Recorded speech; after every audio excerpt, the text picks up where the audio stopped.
നമ്മളിപ്പോൾ ഈ കുഴക്കട്ടയ്ക്ക് നമ്മൾ കുഴയ്ക്കാൻ പോവുകയാണ്. ഇത് നമ്മൾ ഈ ഉപ്പിട്ട് ചേർത്ത് വെച്ച അരിപ്പൊടിയാണ് ഇതിൽ.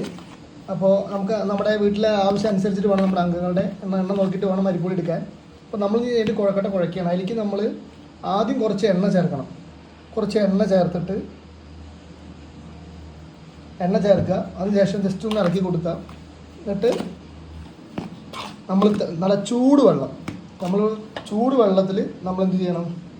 നല്ല ചൂടുവെള്ളം അതിൽ നമ്മൾ ഒഴിച്ചിട്ട് വേണം ഇത് നമ്മൾ മിക്സ് ചെയ്യാൻ.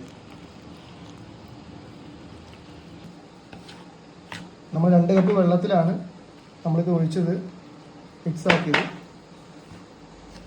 അപ്പോൾ നമ്മൾ തിളച്ച വെള്ളത്തിൽ ഈ ഏകദേശം ഈ ഒരു മയത്തിൽ വരണം. നമ്മൾ ചപ്പാത്തി മാവൊക്കെ കുഴക്കില്ലേ, ആ ലെവൽ വേണം വരാൻ. അപ്പോൾ ഏകദേശം സെറ്റായിട്ടുണ്ട് മാവ്. ചൂട് വെള്ളത്തിൽ പിന്നെ കുഴച്ചെടുത്ത് നമ്മൾ സെറ്റാക്കിയിട്ടുണ്ട്. നമ്മൾ ഇതിലേക്ക് ഈ തേങ്ങയിലേക്ക് പൊടിച്ച ശർക്കര, പണ്ട് കാലത്ത് ആൾക്കാർ ഉരുക്കിയിട്ടാണ് ചെയ്തിട്ടുണ്ടായിരുന്നത്.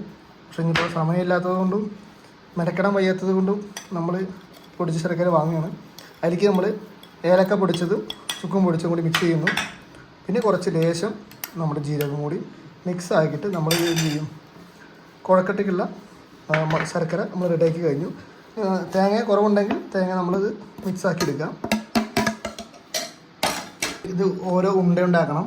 വീട്ടിലെ അംഗങ്ങളുടെ അനുസരിച്ചിട്ട് നമ്മൾ ഓരോ ഉണ്ട ഉണ്ടാക്കി നമ്മൾ എന്ത് ചെയ്യണം? നടുക്ക് ഇങ്ങനെ ഒരു ചെറിയ കുഴി പോലെ കൈ കൊണ്ട് ഇങ്ങനെ സൈഡിൽ നോക്കിലേക്ക് നീക്കി, എല്ലാ സൈഡും തുല്യമായിട്ടുള്ള ഇത് വരണം. ഇല്ലെങ്കിൽ ചിലപ്പോൾ പൊട്ടിപ്പോകാനൊക്കെ സാധ്യതയുണ്ട്. അങ്ങനെ ചെറിയൊരു കുഴി പോലെ ആക്കിയിട്ട് നമ്മൾ എന്ത് ചെയ്യണം? ഈ ശർക്കര ഇതിലേക്ക് ഉള്ളിൽ ഫില്ല് ചെയ്ത് ഫുള്ള് മൂടും. നമ്മൾ ഓരോ സ്പൂൺ എടുക്കുന്നു, ഇതിലിട്ട് നമ്മൾ ഫില്ല് ചെയ്യാനുള്ളത്. നമ്മൾ ജസ്റ്റ് ഇങ്ങനെ ഇത് മൂടും. ജസ്റ്റ് മാവ് വേണമെങ്കിൽ ഇവിടുന്ന് എടുത്തിട്ട് നമുക്ക് ഫില്ല് ചെയ്യാം.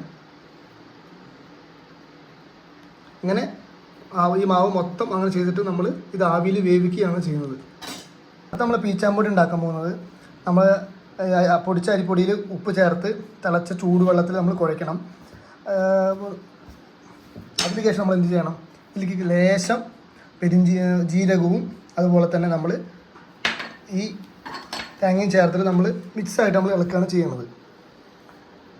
തൃശ്ശൂർ ഭാഗങ്ങളിൽ മാത്രം കണ്ടുവരുന്ന ഒരു പ്രത്യേക ഒരു ഭക്ഷണ രീതിയാണ് പീച്ചാമ്പൊടി എന്ന് പറയുന്നത്.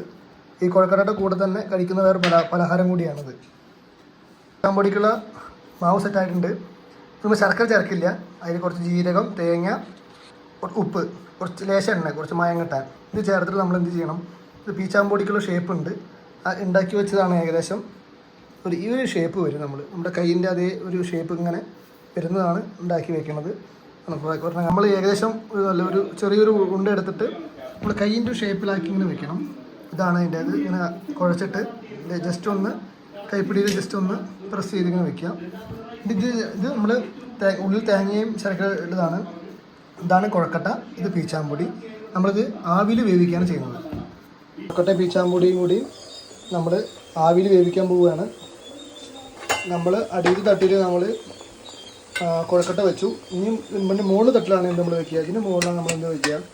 പീച്ചാമ്പൊടി വെക്കുന്നത്. നമ്മൾ ഏകദേശം ഒരു എണ്ണത്തനുസരിച്ചാണ് നമ്മൾ വെക്കുന്നത്.